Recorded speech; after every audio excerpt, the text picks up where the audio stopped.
Hello, hello, hello, hello, hello. Welcome, welcome, welcome, welcome. Welcome to my home. Welcome to the stream. My name is Ikenna for CNC Labs, and whether it's morning, afternoon, evening, or night, I appreciate you spending just a little bit of your time with me. This is LaserBeam Live episode number 38. Am I right? I'm guessing number 38. All right. You guys let me know if I'm wrong. Let's say what up to the chat. Of course, Jim from Wichita. I don't even know where from. Is that? Did I pronounce that right? I know it's in the States, I think. Jim, how you doing? I think you were the first person in the chat, so very special welcome to you. Of course, our resident laser demon, Jack in the Shop. Guys, Jack in the Shop is an OG. He's a long mill user. He does fiber laser, CO2 laser. He is our resident laser demon. I know we got a few more laser demons in the chat, but Jack, you're number one. Go check out his YouTube channel. He supports us all the time. Nicholas, how are you doing? Bonjour from Montreal. I'm sorry. Was raised in Canada, but took 9 years of French. But I hate French. But I love Montreal. Okay. Gary C. How you doing? I don't think I've seen you in the chat before, but if I have and I'm forgetting, I'm sorry. If not, then hey, welcome. Thanks for chatting. Bill, how you doing? Bucky, Dana, how you doing? Hopefully you're doing well. Dan Io Farnes. I'm Danny Farnes. I'm sorry if I'm mispronouncing it. Sorry, my dog has a squeaky toy. He picked the worst toy. 1 second, guys. Just so we're not, hearing the squeaking going on. I'm sorry I have to take that away from you, but you can have a different toy. I'm sorry.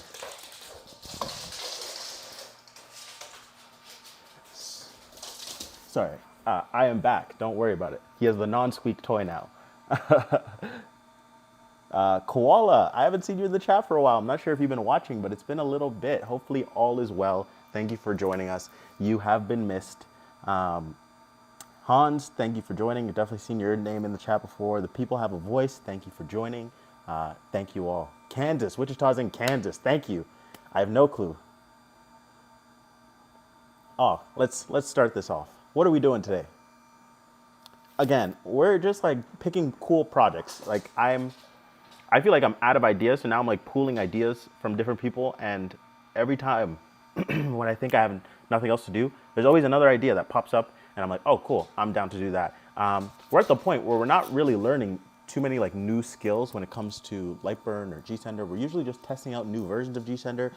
Today we're testing out the new version of G-Sender. Guys, if you downloaded version 1.4.0, and you had the black screen, we do apologize. I had the same, issues, and it just went away randomly. But our software engineers and Chris, the team behind G-Sender, were working very hard to fix it, and they released 1.4.1, which should have fixed the issues. That's what I'm running, and I haven't seen a black screen yet. I am also running I think version 5 point something of the super longboard. So I think this design has been put into another layer of like the production line. Chris, I think, approved it either yesterday or the day before. But yeah, I've been testing this for the past week or two, and I've been getting some really cool results. So, I've been just doing like these side-by-side testing, making sure that we are getting obviously the same results that we got with the old long mill. And I think we actually are getting more power out of our diode with this longboard, just because the strength of our output PWM signal is actually able to drive our laser a little bit more with a little bit more power. So that's interesting and definitely a fun thing for you guys. But guys, although you might have access to slightly higher power levels, it's always good just to only use the max when you need, because again, even with our original long mill driver, it still pushes the laser beam to very near max, and the more you use max, the more it's going to degrade. So you weigh you do your balance of how long do I want this thing to last and how powerful do I want to run it all the time. I'm not saying you can't just go 100%. I run it at dip switch 5 100% a lot, but let's say I'm doing an hour-long job, and I know it's going to be running. Am I going to choose a dip switch 5 or 4? I'm most likely going to choose dip switch 4 because that's 20% less power over that time. And, I might let it pause 30 minutes into its job for 10 minutes, just to allow the diode to cool down. So it never gets into those dangerous temperatures, but that all depends on where you live, the ambient temperature of where you're working, and all that fun stuff. So yeah, today I'm using the new version of G-Sender, the new fixed version of G-Sender. I'm also using the newest version of our super longboard, which we're having great results with, at least with laser. There's no safety issues, kind of fixed all that with the firmware updates. And today's gonna be my test. So I have been testing and I saw amazing results. We tested the signal, we tested the laser output in terms of laser power and how it ramps, and it seems to ramp very normally. We just have access to a little bit stronger or a little bit higher end of the power because our signal strength is so much stronger with the new super longboard. Yeah, so what are we doing today? We're gonna be engraving tools. And today we're gonna be specifically engraving this hammer. You know why I picked this hammer? Because it was cheap, it was on Amazon, and it came with extra handles so that I can do some practice runs before I actually do the real thing. So first thing I did with this is, and first thing you should do with your tools, if it's wood and you wanna engrave it, you wanna customize it, you wanna label it, you wanna do all that fun stuff. Sorry, let me just check on this guy. He just wants to be super. Hey, buddy. Hey, buddy. No, he's like chewing on everything. I don't know what's up. Let me give him another toy. Come on. Look at him go. Okay.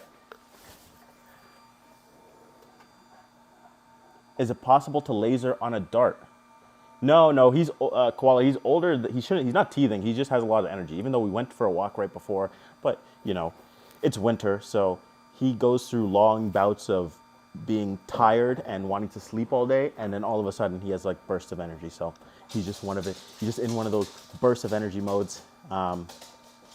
So yeah, first thing I did, and what you want to do if your piece is wood, like this was pretty normal, pretty standard tool, hammer, handle. And what I noticed is that it's gonna come with a gloss. So this actually came with like this glossy finish.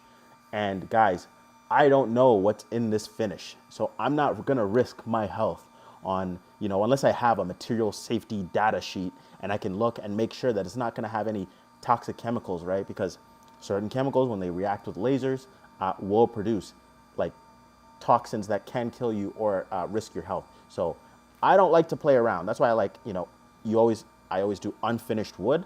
I always do 100% acrylic, no composite, this, that, unless I know exactly what's in it. So first thing I did was sand this thing down, and I sanded it to the other side. So you can see where the gloss at the front, it's still there, but you can see the handle, I was able to sand that down. Same thing here. But Bill, you have a question? Go ahead and ask away.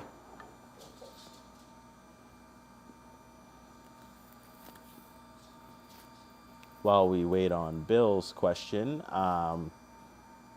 yeah, so we will be engraving this.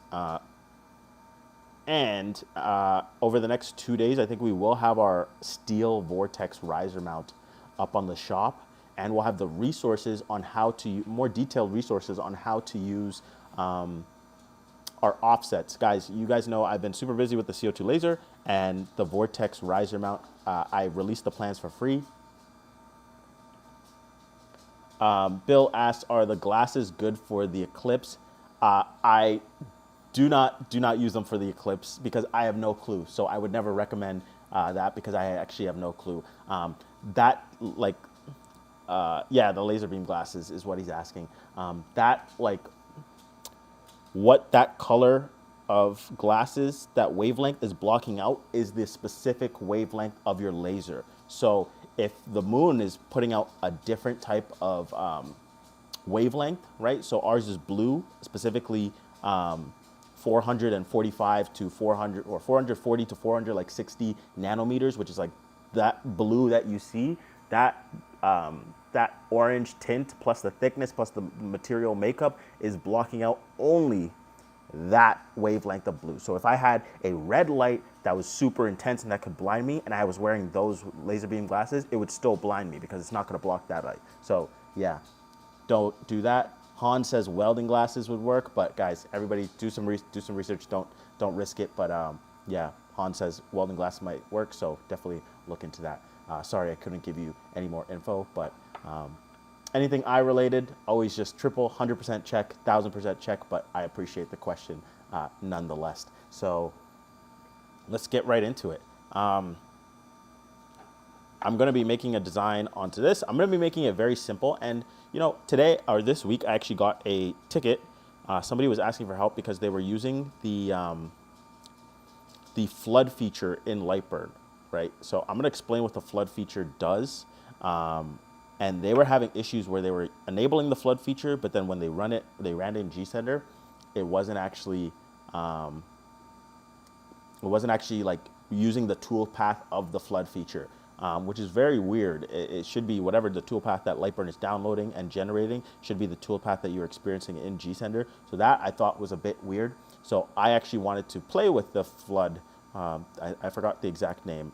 I can pull it up right now. Let me pull up the screen. And first I'm just going to make a framing box like we do for all of our projects, because, you know, we like to design within the parameters that are, you know, flood fill. Sorry, thank you, Jack. That's what it's called, flood fill. And yeah, somebody asked me why flood fill wasn't working in GSender after they generated the toolpath, and I'm not sure. So this is kind of like a live troubleshooting.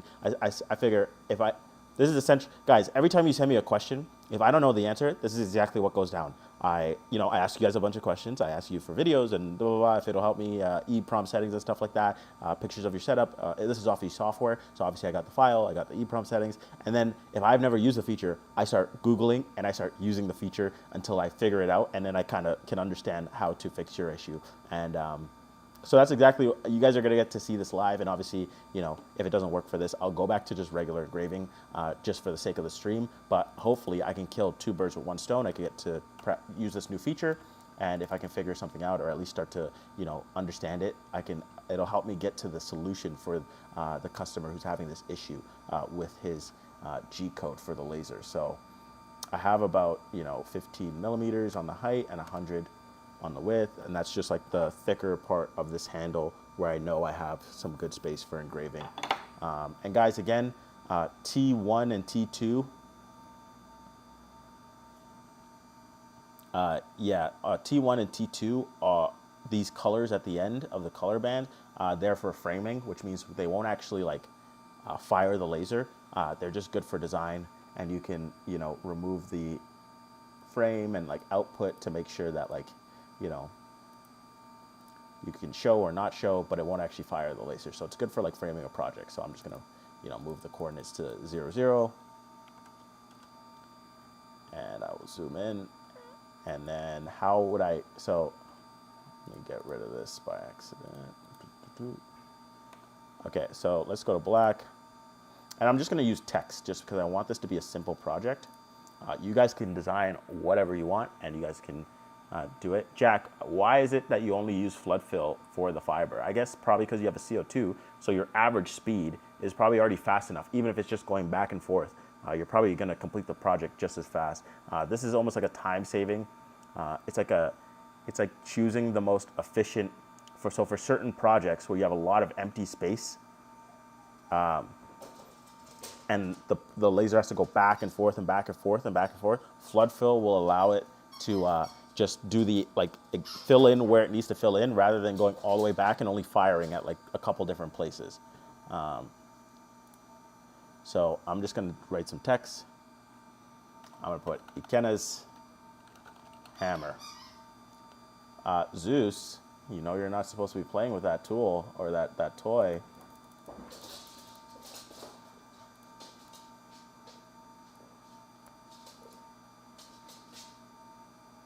You know, sometimes I feel like my dog purposely annoys me. You know, he could play with all the toys he wants, but he chooses the one squeaky toy, the loud squeaky toy, you know.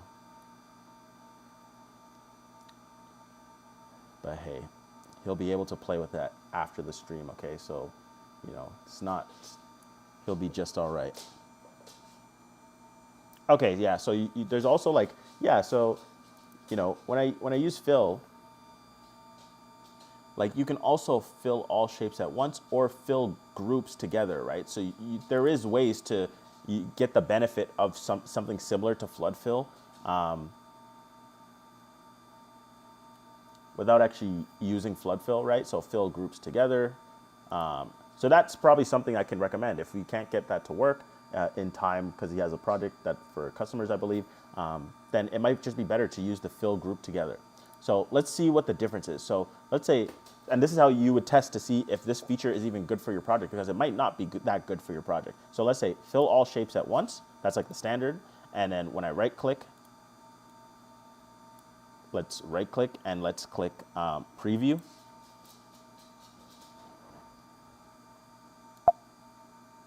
Oh, it popped up on my other screen, I think.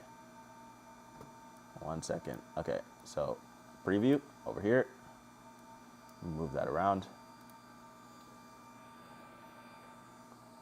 Okay, so we have a total time elapsed of 2 minutes and 46 seconds. So already this is pretty quick. And let's play it. So it is, yeah, so it is doing just the regular, filling everything at once, going back and forth. And obviously if this was large, we might have significantly, like the time would be significantly higher, but let's take proportional. So let's change the setting and let's say fill groups together. And let's say okay. And then let's click preview.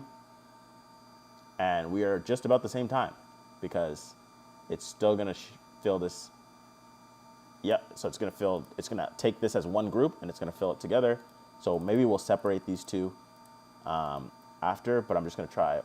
I wanna see what happens when I click the last one. Fill shapes individually. And let's click, sorry, not properties. We want preview. So 2 minutes and 17 seconds. So now look at the path that it's taking. It's actually filling in individual letters, right? And theoretically, we just saved about 30 seconds, right? So different optimization strategies are gonna be different for different types of projects. So let's say I had a rectangle, a filled rectangle border, right? So the whole rectangle is not being filled, but just this like little framed border is being filled. And there's nothing in the center, right? Let's say I'm just setting up the border and then I'm gonna put my router and I'm gonna use my bit to route a bunch of cool stuff in the middle, but I wanna laser my border. This whole empty space in the middle is wasted time if the laser head is going back and forth and back and forth. It really should just go one side and then two side. Like it could even go this way or go this way then, and then when it's coming down, it goes this way. Like you should test different ways of letting the head move by selecting those features. So we got 2 minutes and 17 seconds. And then lastly, I want to check the flood fill option, which is in advanced. And then I can select flood fill and click OK.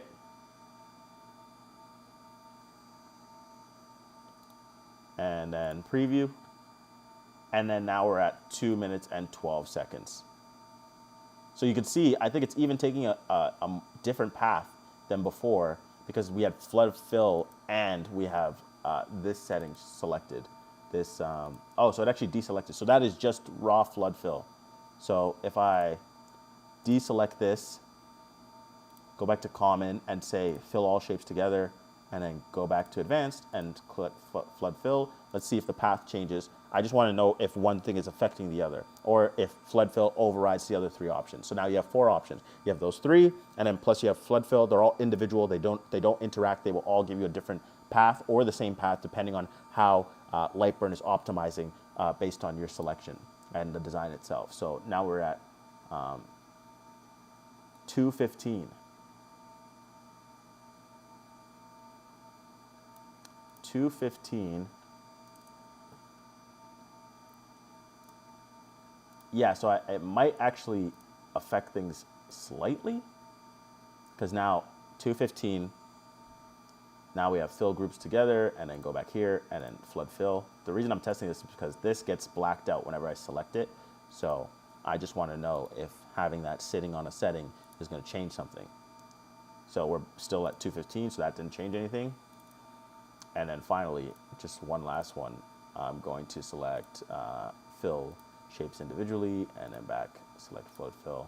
And then we will preview and 2:12. So it actually does affect, so they work in tandem, I believe, because that's the only one that we got 2 minutes, 12 seconds on. So I'm not 100% sure what path it changed, but it did change a path. So this is a this is a secondary way that you can like make the time go faster. So one way that we explored was using fast white space, and we tested it, right? And it worked a lot, and it saved a bunch of time. And obviously, it's going to save different time based on a different project, but it saved a good amount of time that it's worth using. And then now we have these three options that where we can compare and contrast the use. So that was my best time without white space. And then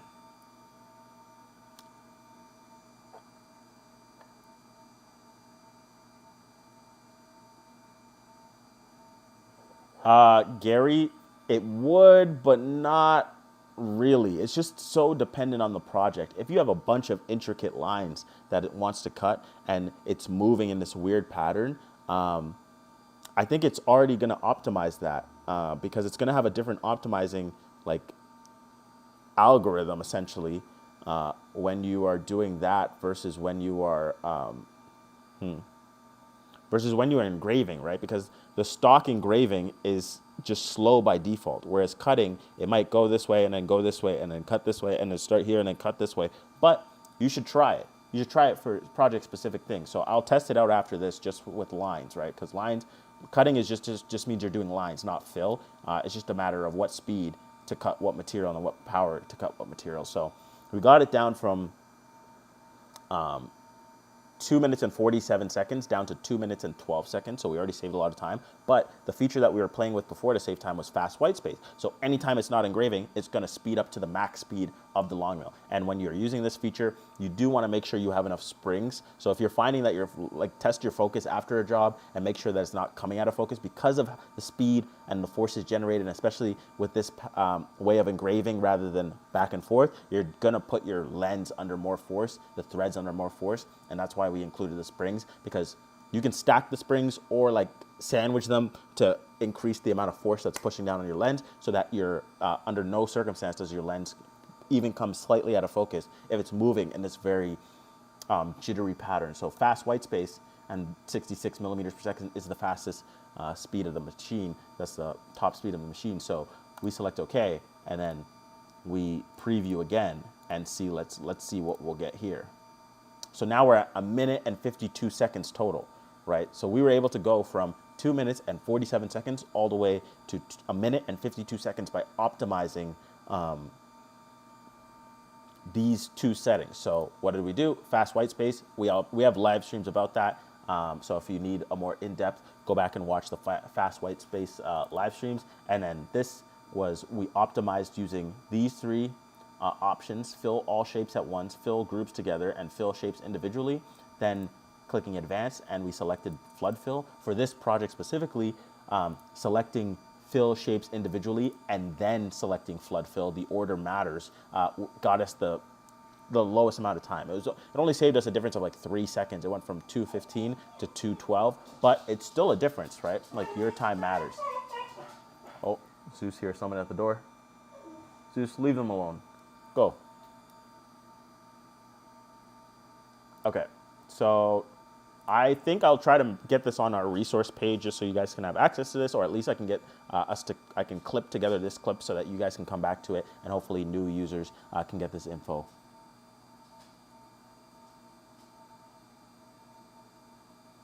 So Bucky said, or Dana says, I've used the offset tool to fill certain shapes, so I can use the line tool instead to fill. This can speed up some projects significantly. I have used the offset tool to fill certain shapes, so I can use the line tool instead of the fill. Okay, yeah, that makes sense. So you guys can also use like the offset fill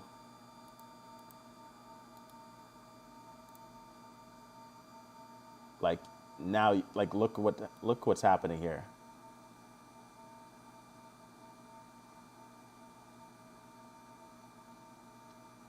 So what it's doing, I believe, is it's just doing a lot of lines here, and because the laser is going to burn you're not actually, you like, depending on your wood or your size, you probably won't actually see the lines here. It'll probably just all burn as one thing. Ah, yes. So, yeah. So if you, like on acrylic, you'd be able to feel these lines, right?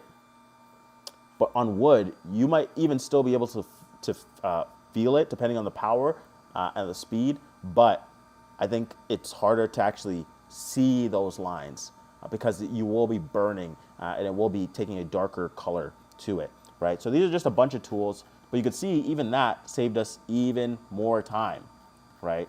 So guys, these are all the different ways in which you can save time. I don't like this. I have no need for this because this is a very small project, you know. It's not going to take that much time. So I'm going to go back to just fill.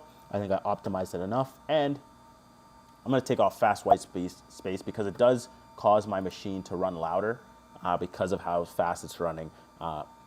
So yeah, hopefully you guys learned a little something today. Yeah, please do not use the laser on a real vinyl. That will create very toxic chemical. Guys, always make sure you know what you're engraving. If something has a film or a layer of something that you don't know what it is, like this had a layer of finish, some wood finish, I don't know what they used. I sanded it before I put it in my laser. I don't want to risk it. I don't know what chemicals they're using and how it's going to interact with my laser. It's not worth it. No project is worth it.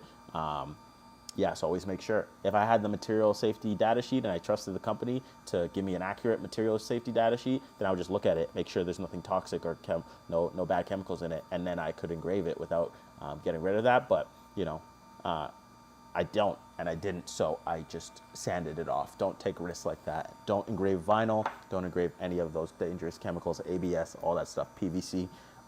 It will be very toxic. So, guys, this was more about going through like features of light burn rather than actually like the project itself. So obviously I'm going to engrave this, but the engraving is simple.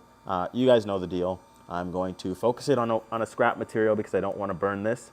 My scrap material is 1/8 inch, so I'm going to lower, after I focus it on the scrap material, I'm going to lower it by 3 millimeters. Obviously it's like 3.175, but I think it'll be fine because you focus in a range, not like specifically at a size. So I'm going to lower my Z, zero everything, and I'll be ready to start. I know I'll be focused here, and I didn't have to mark up my material. Obviously, go through that same process if you don't want to mark up your material when you're focusing it and lining stuff up. I'm going to line stuff up by eye, but obviously you can also use the outline feature to make sure that you are going to be engraving where you want to be engraving. Yeah, let's get to it. So guys, this is actually the first laser project you guys are going to get to see. With the super longboard. So let's get this in here. So I'm just going to move this over. Let's get this in here. And then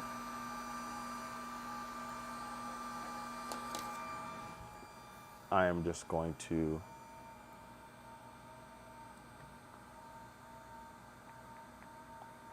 open up G-Sender here. And I actually might just like tap the,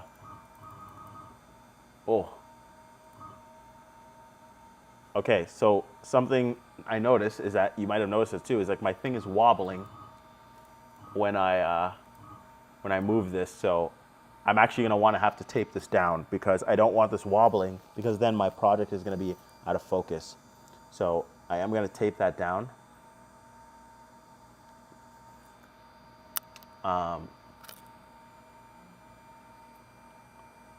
Just so we don't deal with any focus issues. But first, let me focus it. So first, I'm actually going to just tap my material with this. All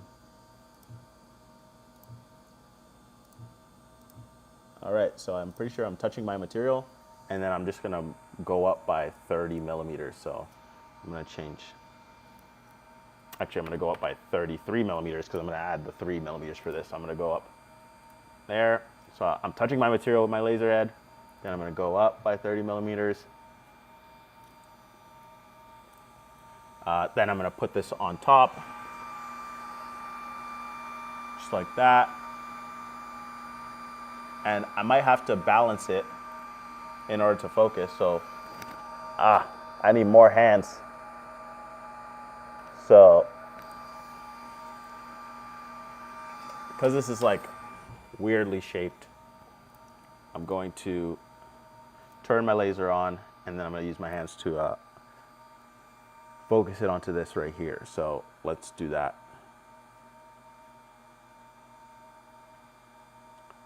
So I'm going to put, I don't want to mark up my material, so I actually need this over my material first.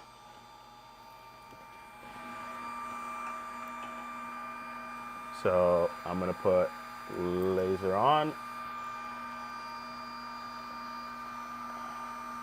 Now I'm going to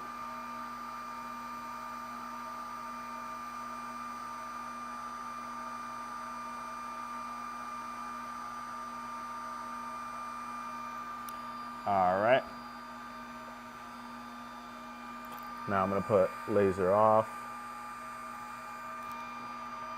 And that is just about focused.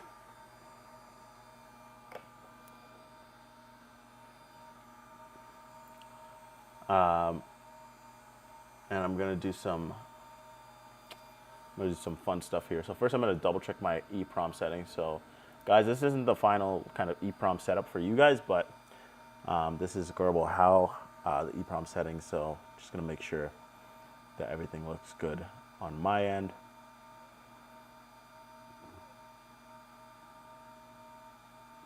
So I have my max spindle speed set to 255, but I also have to make sure that other things are also set to 255. So I'm just going to type in laser, and I just want to make sure everything here is looking all right so we don't deal with any funny stuff. This is not like the final form of what EEPROM settings will look like for you guys, but I just want to double check everything. Okay, everything looks good to me. I'm just going to move this over so I can line it up. And I actually didn't even generate my G code, so I'm just going to do that now. So we have it at fill, we have 25 and 100%. Cool, cool, cool. I save my G code.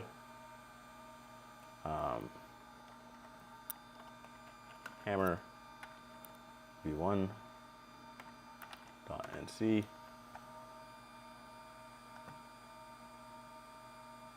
We're gonna pop open GSender again. Let's open that up.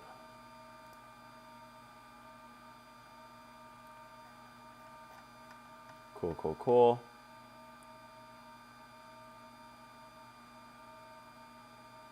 Huh. These G-code movements look a bit weird. I'm just gonna double check things on,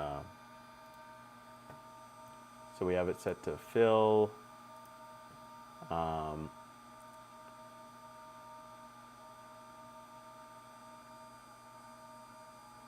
Okay, I'm gonna get rid of frame.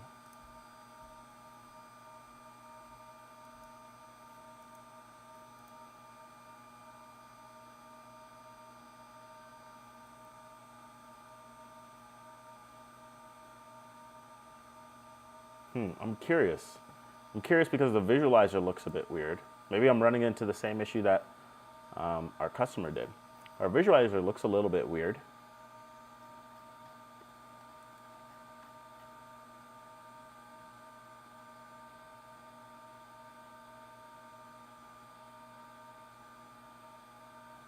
Let's take a look at the preview again, just so we can double check to make sure what we think is happening is actually going to happen.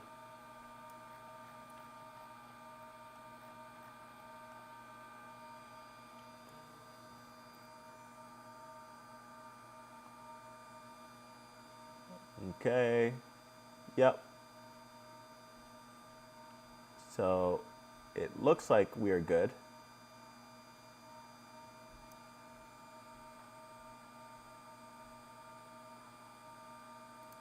Okay, so I don't mind running it, and if it doesn't work, then I don't mind taking that and trying to figure it out after. So first I'm gonna lower this by 3 millimeters so that should be focused on my hammer. Then I'm going to move it out of the way so I can align it just about outside. So I'm going to 0 all. And turn my laser on. I'm going to kind of like get it to, so I'm like on the material just barely. So I'm going to lower that because I want to be more finesse with this. Like I'm just off the material, and I can turn off my laser and kind of get it on the material. So I think I'm just about there, so I'm just going to turn off my laser, and then I'm going to move it a couple of millimeters this way and a couple millimeters this way.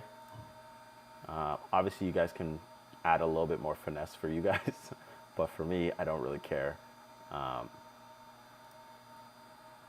There we go.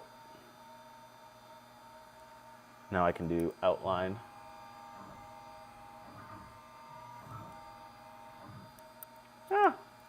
Looks pretty good for eyeballing it.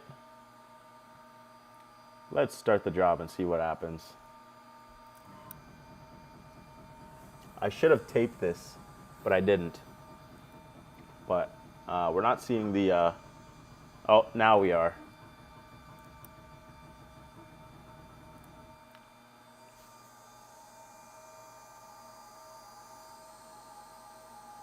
So now we are seeing the rocking of the hammer because I didn't tape it. So I'm gonna stop the job. I'm gonna go to 0, and then I'm gonna have to tape this down. So, do I have tape? That is the real question.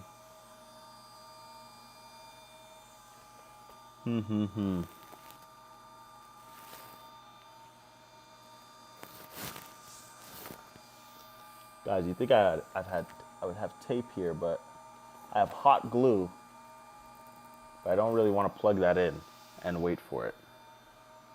All right, guys, bear with me. I feel like I should have tape somewhere. It's not the best tape, but I do have Scotch tape. We'll see how resilient this is. And I'm going to try not to move any of this, because if I move it, the parts that I already engraved, it's going to look a little bit janky. So we're going to try to save this one. If not, we'll flip it over.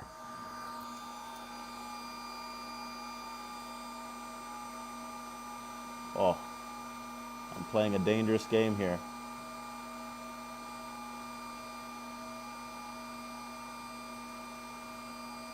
Oh, I definitely moved it.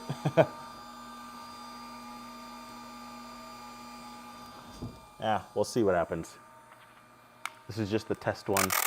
The power, it does seem like this wood burns super easy, so it does feel like the power is a little bit overwhelming anyways.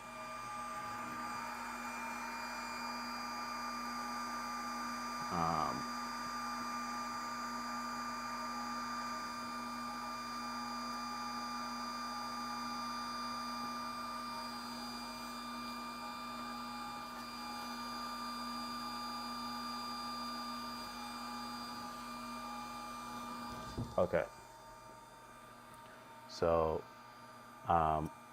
because this is not going to work out that well anyways, I kind of want to just use it as like a tester. So, I already don't like the power setting here. I'm going to start the job, but then I'm going to pause it.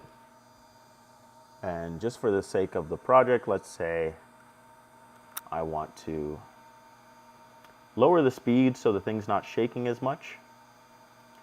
But then also, because speed and power are inversely related, I want to drastically lower the power. And I already thought the power was too much. So I want to drastically lower the power because I'm lowering the speed, but I also thought it was like too much power to begin with. So let's just see what happens.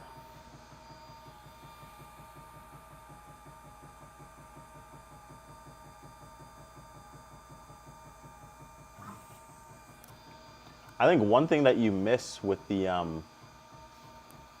one thing that you have to deal with this type of engraving is, yeah, it might be a lot faster, but I think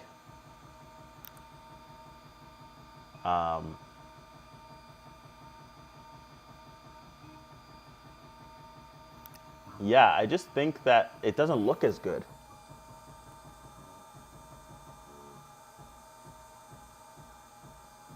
Like obviously depending on the project and the type of wood and obviously the spacing that it's using, but I just don't think this looks as good as I think it could.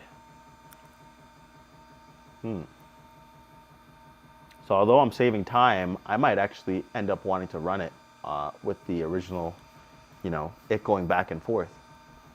Maybe that's placebo, but that's kind of just the feeling I'm getting at first here.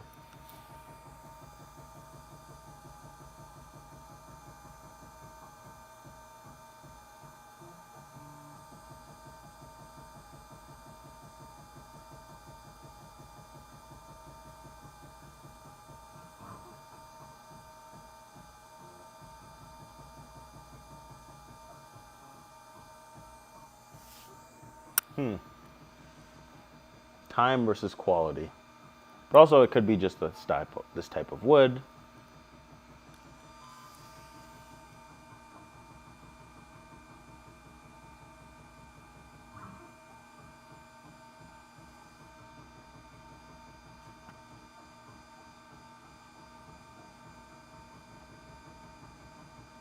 I do have one, I do have a weight here.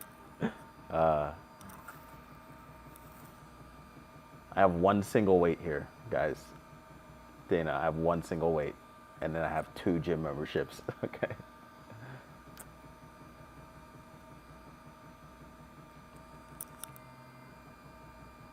But yeah, we'll have to see. We'll have to see. Because I see how this one's coming out. I think I will quickly just render up another. I think I'll quickly rip up another version of this and then just run it again side by side next to it. And I want to see what the other version looks like.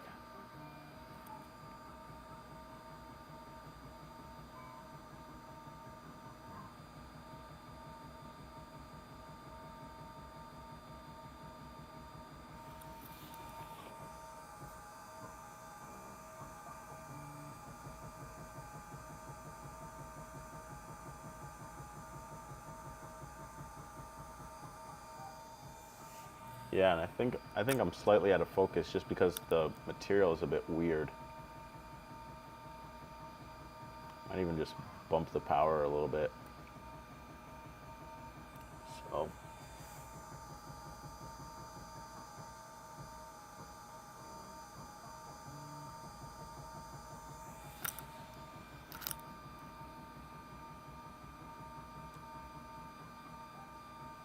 yeah, guys, just be aware of like when your material is like has different heights, because you might focus it one place, you might focus it here, but then when it gets over here, it's like slightly out of focus. So just be aware.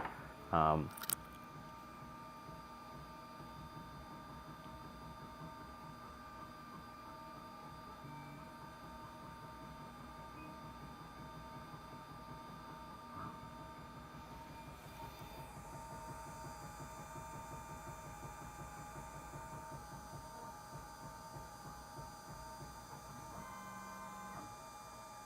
all right, so before I take this out, I think I want to run it one more time. I just want to make some changes.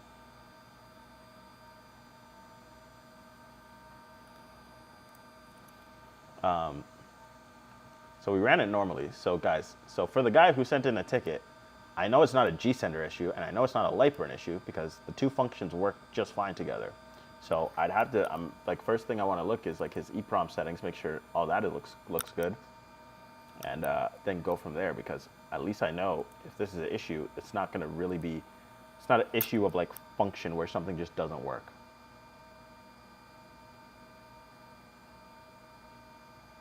Yeah, so Gary, I focus it on the scrap. Then once I'm done, I lower it and I make sure to zero it. Because if you don't zero the Z, as soon as you start your project, it's going to go back to where it was, or the last zero. So just make sure you zero it after. So I'm going to get rid of flint fill. I'm going to fill all shapes at once. And then I'm going to match the speed that I was just running, which was half the speed. And I'm going to go about 40% power. That's kind of what I was running it at the end. I'm going to click OK. I'm going to save the G code again. Hammer version 2 dot and C. I'm going to run this next to it. And then whichever one, I'm going to use my best guess to come up with like the best looking version for my actual hammer. So let's open up version 2. Yeah, so you can see that, okay, so that makes sense. So you can see it's just gonna go back and forth, back and forth. So this project is about 80, let's say 90 millimeters. So if it's back home and we're on the same, y-axis, then we have to just move it about 90 millimeters. So I'm gonna move this about 90 millimeters this way. And then now I should start right about. So I'm gonna zero it all there. And I think the height kind of takes a dip from here. So I'm gonna lower the height just like a millimeter or two. Maybe 2 millimeters. And I'm gonna zero it there. So I just want to test the difference. So we're matching about the same power and speed, but now this is just, movement of the laser, like the path of the laser to get the file, and we'll see which one looks better. So this one was quicker, but was that speed saving worth the quality difference? We're gonna find out right now. Oh, we're over the tape. No, we can't run that. The tape is over where we want to engrave, so I'm just gonna really quickly edit this file, and we're gonna do, and I don't like how slow it's going. That's just like not okay. I'm gonna fall asleep. Let's just do hammer. Let's get rid of the frame here so that, let's put that 0, 0.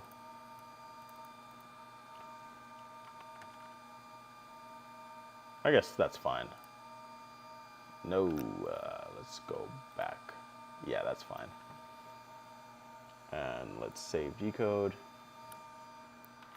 Hammer v3 dot C. So we're just making it shorter so we're not engraving the tape. Lock the machine. I need to go to the new 0. And then, actually, I don't like the speed at all. It's way too slow, especially for the back and forth. I just don't like it. I'd rather just run it at full speed and see what happens. 25 by 100. So let's do hammer v3. Place it. Let's get this going.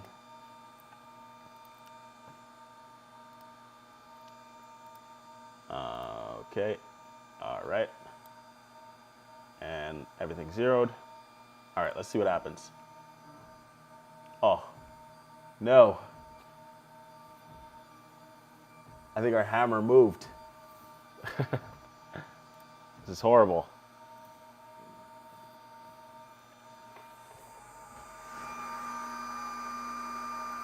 Our hammer didn't move. We're just on a different plane of this. Okay, so we gotta move this up.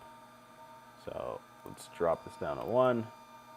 Let's get this 1, 2, 3, 4. Let's zero it all. And let's see what it looks like here. Oh. 2, 3, 4, 5, 6, 7. All right, let's zero it all there. And let's, it's not bad. Should be good enough for a comparison.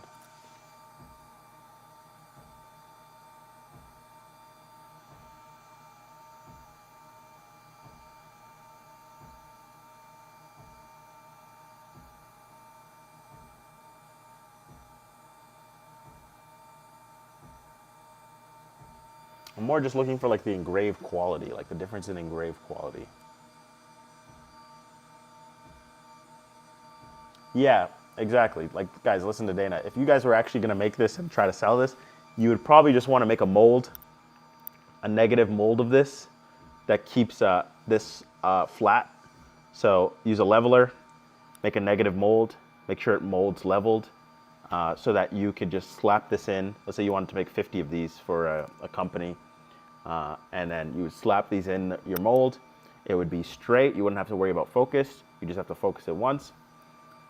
And then technically you could even make a top negative mold so that you could actually like focus things from the top on your actual negative mold, and then you know exactly the distance, and you could actually focus it at the corner so that you know exactly where it's starting in relation to your design. So it's a lot of fun stuff you could do if you have like the time and the patience. So, you know what? Honestly, they both look all right. Like power difference aside, you could see like the grains of the wood obviously, but I can kind of see like the paths that the laser was taking, and they're both not great. So it's probably something like we want to like lower line interval. It's not actually about the way we're generating the G code. All right, let me get this closer to you guys, and then I will change the focus here. There we go. Okay, we'll do that, and then I will focus on. Okay, so you kind of see that here. I'll try to get it closer, and I'll change the focus again.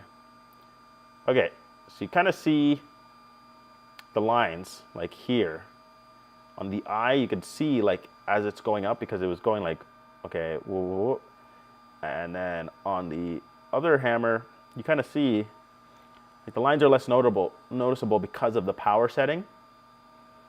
So I think if I just lower the line interval, or yeah, if I lower the line interval, we should have a way better looking design. But other than that, it looks pretty cool.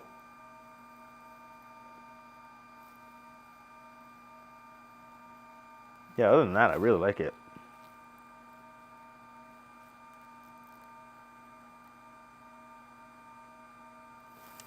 Not too bad. Yeah. So because it's obviously if you're using an image, then you'd have to higher quality image, the photo processing styles, making sure that you have the best for that, and then DPI in terms of the quality. But because this is text, I'm pretty sure all we have to do, let me just go back to my original design. So because this is text, I should just have to go here and just change the line interval.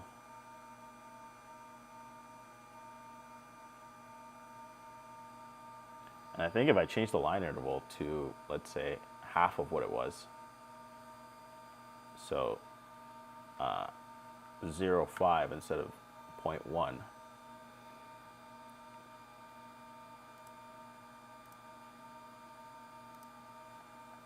I think we'll be all right. Let's see if that changed our, let's get it back to where we were, which was this.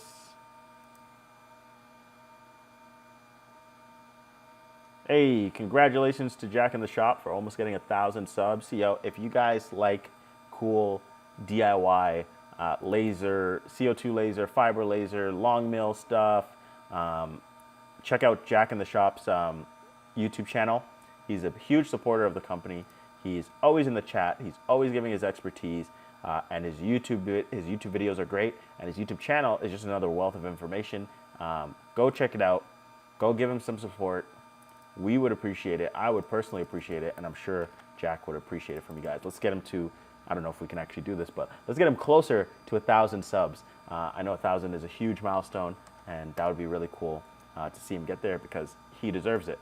So go check that out. Jack in the Shop YouTube channel. Go check it out. Let me check the preview. Yeah, so we doubled our time because we doubled our lines per interval, so that makes a lot of sense. But we should get it a lot cleaner. Things should look a lot cleaner here. And I probably want to raise the power because this didn't looked like it kind of didn't have the cleanest edges because it was putting too much power into it. So I'm not 100% sure where I want to go to get like the output that I'm looking for. So let's,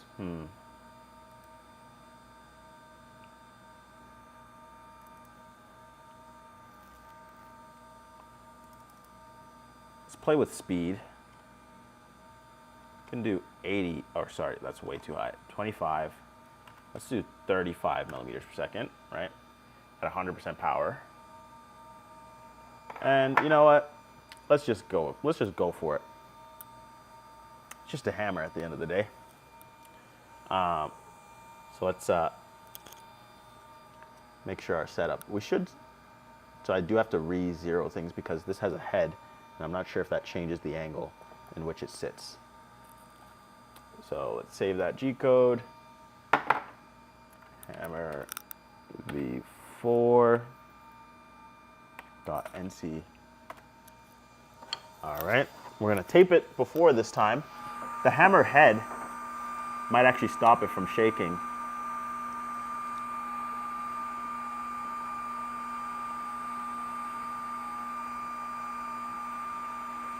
Yeah, I feel like it would be a lot harder to shake. I should probably put the little stop on the other end so that it'd be a lot harder to shake. Yeah, so I might not even need any tape because, yeah, that side, because of the hammerhead, it has a way more stable base. I do have to refocus it on a piece of scrap just because the height might have changed. I do have more stability, but the height might have changed. Yeah, guys, go like this stream if you can. Go support Jack in the Shop's YouTube video. Those are the only two things I'm asking for you, from you guys. Obviously, we appreciate your support. We appreciate you watching. You know, just for good measure, I'm going to tape because I don't want to run into a situation where I run it and I'm going to end up taping it anyway. So,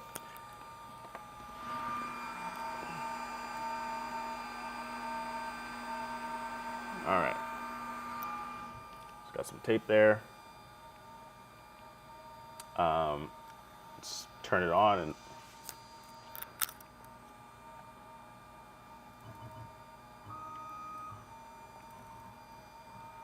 I'm going to turn it off away from off the wood and then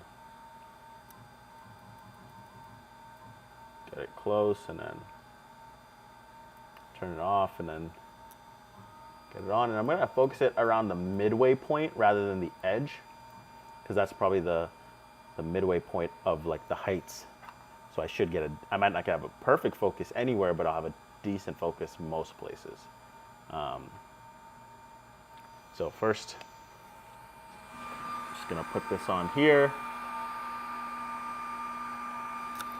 And, I'm gonna turn this on.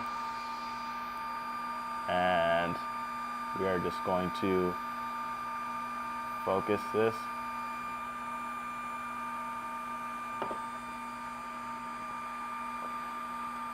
And then we're just going to turn it off. There we go. So guys, really cool thing about the Super Longboard is that the e-stop button will actually have these customizable buttons that you can use to activate macros. So you see all that thing I just did? Well, imagine if one of my buttons was just firing the laser at 1%, and then one could be turning off the laser. Now I could, just press a button, lift it off. I don't need my mouse. I'm like just pressing it by the machine where the buttons and, using one button rather than trying to click and find where I need to click on the mouse.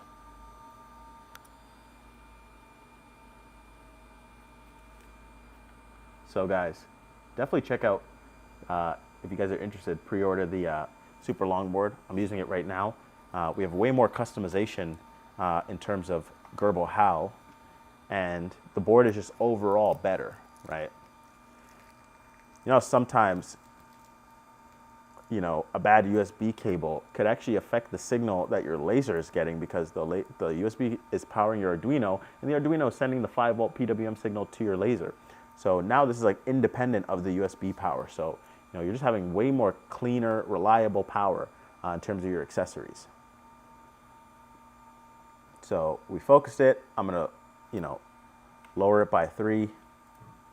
All right, I'm gonna 0 it all, but then I'm going to move it off my material, and I'm gonna try to get it to the edge, but off my material, and I'm just gonna move it a couple millimeters on with the laser off. So turn the laser on, I know I'm off my material. You know, I'm gonna get it like close, but I'm not touching my material, you know. Oh, I did touch it a little bit, but I kind of need to know where it was. So now I'm gonna turn it off, and then I'm just gonna move it a couple millimeters there, a couple millimeters there, and I'm gonna 0 everything. I think I'm all right. Let's go, let's guess. Let's go ahead and press start.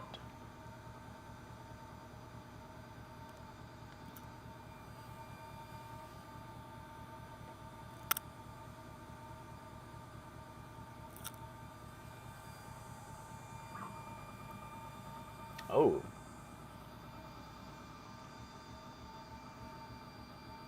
Really cool stuff.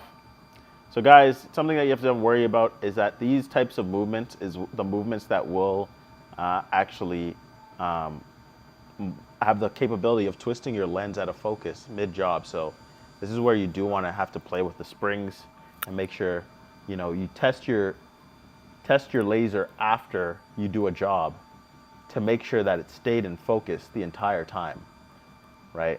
And then you can go from there, right? So anytime you're dealing with these types of movements, yeah, we're saving time, but, you know, also make sure that your stuff isn't going out of focus. Make sure you have enough tension with the springs.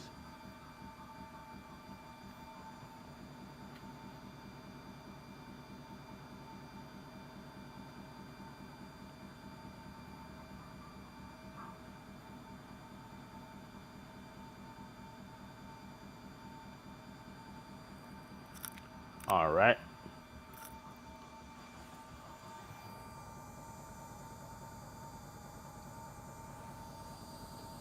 Oh, it's very, like, I think I should have lowered the power a little bit more, because it's I could see the power bleeding into the wood and making the edges not as sharp, but, you know, good enough. If I were to do it again, I would just lower the power. It's always good to dial this stuff in, guys.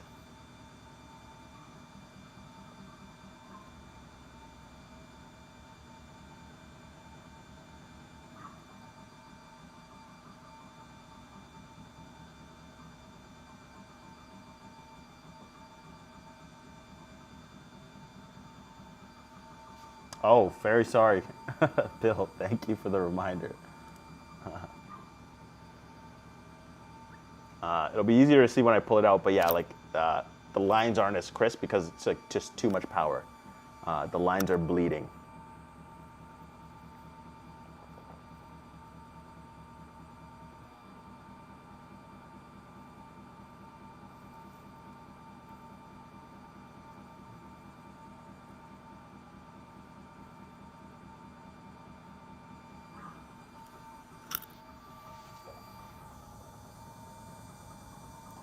I think you guys got the gist, you know.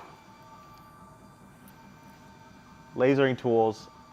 We play with some cool settings. Hopefully, you know, if you guys are doing projects and you guys are getting frustrated by the amount of speed or the time that it's taking, hopefully this helps you guys out. The only thing is usually when the machine is moving like this, you do want to make sure that you have enough tension with the springs to make sure that your lens isn't coming out of focus, especially during long jobs. The longer like the lens stays under these types of forces, these quick jerky forces with lots of movement, the more this is gonna, you have the potential to be out of focus, right? So just make sure you test that. But once you guys kind of have that dialed in, you guys are gonna be able to save a lot of time with these types of projects. So, you know, hopefully you guys learn something as we kind of continue. Hopefully I'll be able to spend some time to kind of clip up these types of clips on the live stream so that we can add this to the advanced section of our LaserBeam resources.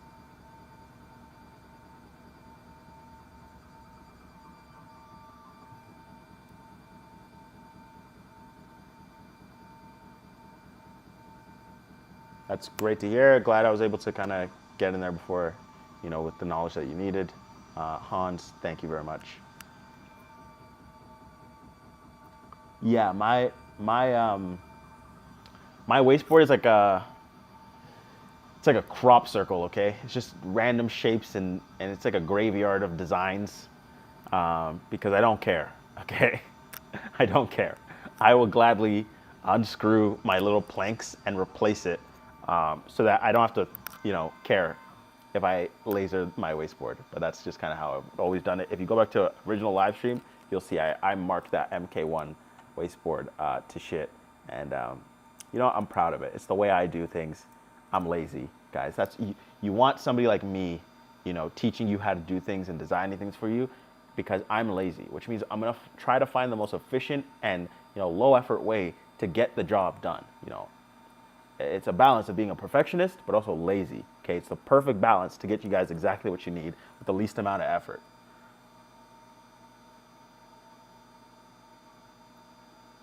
Gary, no problem at all. Yeah. Hey, if anybody ever wanted to frame me, okay, all you gotta do is get this hammer and, you know, dot, dot, dot, fill in the blanks, you know. I don't wanna give you guys any ideas. It is a bit at an angle, but, you know, good enough for me. It was a design choice, okay? It was a design choice. Whose hammer is this? It's Ikenna's hammer, okay? Don't you forget it. Like, you can see what I was talking about. It's just way too much power that you lost like the clean edges of the lettering. And obviously the type of wood, you know, is gonna play a part in that. Yeah, guys, we got Chris in the chat. Chris, thanks for joining us. Yes, guys, we were using the SLB this entire stream. We've been testing it for the past week or two. Chris has been testing it. Beta testers have been testing it. The engineers who have been helped develop it have been testing it. Johan and our in-house engineers have been testing it. Daniel's been testing it. And, you know, all things are good. I was able to do like A/B testing from our original longboard to the SLB. And what I found is that the SLB is able, because the SLB is able to put out a cleaner, more optimized 5-volt PWM signal, you know, our driver is actually able to output a slightly higher constant current for the laser, which actually outputs a higher power, right? So we're actually reaching slightly higher powers with the PWM signal from the SLB. So not only do we not lose any like detailing, right? So you can see like we did really crisp like line work here. Where's the manual focus here? Yeah, so you can see we did really crisp line work. This is the longboard, the original longboard, and this is the SLB. And again, you see no difference in detail, right? So we're not losing any difference in detail. We're only being able to control more with our EEPROM settings, and we get more output. So look at this. This is 100% power with the original longboard. And then let me show you guys what this exact project looks like. I didn't change anything, but this is the exact project. And now look at it, right? So we didn't actually lose any detail here. We literally just, the power was just significantly higher. Not significantly, but like at those, like the difference between 7 watts and 7.25 watts is large when it comes to like outputting, right? And like same thing, I even lowered the power to 80, and of course you could see it getting lowered, but it was still like, we're still like having like just a wider control over our power here. So, you know, here's probably a easier test here. Obviously, when you use stuff like grayscale, it's the power is a lot more sensitive because the laser is constantly on and burning and going up and down. It's not turning on and off. It's only going like back and forth. But something like this, you can see, even though like this is the regular, maybe it's a little less noticeable here, but this is the normal longboard, and this is the SLB. So yeah, great. We're not losing any detail. As the thing says, art is pain, product dev is pain, but I know Chris is very excited about the test results that he just got back with this new board. I'm very excited in terms of how it's working with the laser. Dana says good night. Night. You have a good night, Dana. Yeah, so definitely go check out the SLB pre-order.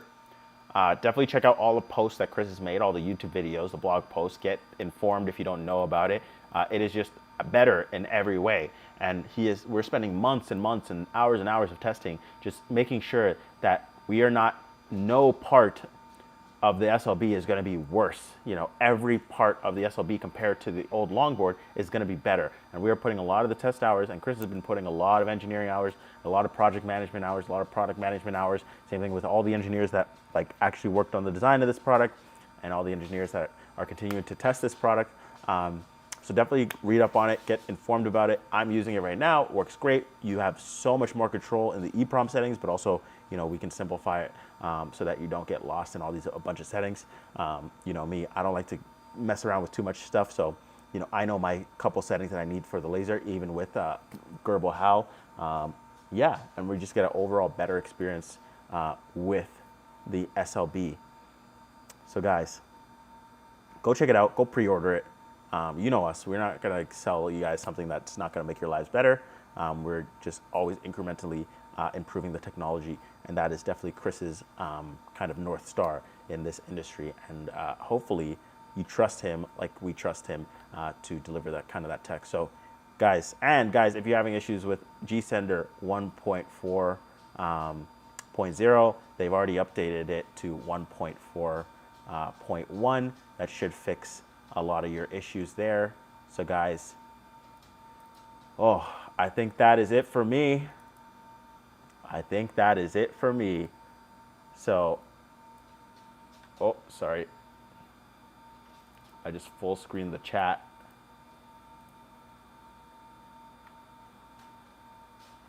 Now I don't know how to get out of this, but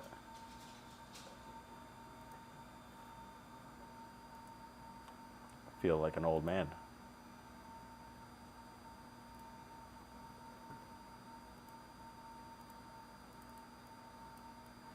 All right, I have no clue how to get out of this. There we go. Oh, there we go. Nope. All right. There we go. I am back. Okay, guys, you know the deal. Whether it's morning, afternoon, evening, or night, I appreciate you spending just a little bit of your time with me. My name is Ikenna Ofoha for CNC Labs, and I hope you have a great evening. I hope you enjoyed this. I hope you learned something, and I will catch you on the next live stream in 2 weeks, 8 p.m. Eastern Standard Time, Thursday.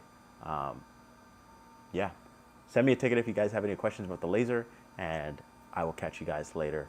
All right, let's, I don't know where the chat went, but I'm sure Bill, Dana, everybody, Chris, everybody, I'm sorry I'm forgetting your names. I don't have the chat up right now, but I'll catch you guys. You guys have a good night. Thanks.